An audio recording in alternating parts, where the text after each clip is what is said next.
To begin, we're going to make a French knot in the area that we want the center of our rose to be. So we're going to wrap twice around our needle, insert back down to create the knot. I'm using 3 strands of floss for this particular rose. Then we're just going to pull that knot through. Now we're going to bring the needle back up on the side of the French knot, and we're going to make a straight stitch a little ways off the other side, but we're not going to pull it all the way. We're going to insert our needle back somewhere near the middle point and then pull. And that's going to give us a little bit of a rounded straight stitch.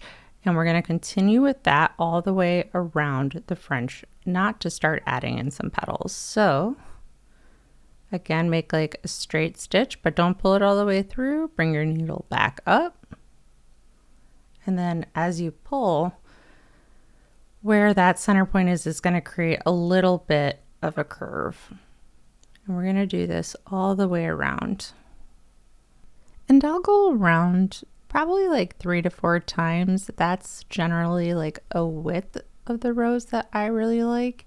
But that's really up to your personal preference. Like if you like a thicker rose, you can go around certainly more times and get a larger curve, but I kind of have a trick I'll show you here in a second. Like once I get the width I'm happy with, I finish it with a straight stitch.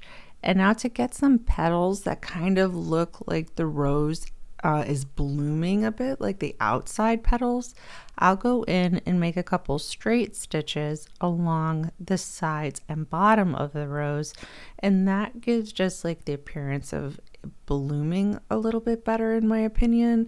And then as we get closer to the bottom of the stem, I'm going to shorten the straight stitches so it's kind of got a little bit more dimension. And we'll pull that down.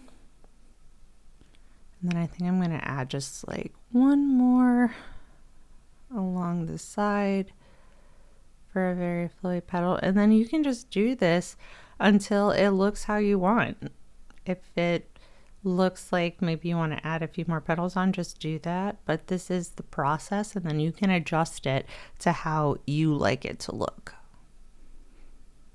And then as you flush out the piece, this is what it can end up looking like. So I decided I was going to add in a lot of baby's breath for this piece. I thought it was really, really nice, and you know, a little bit of a kind of ombre color profile for the roses.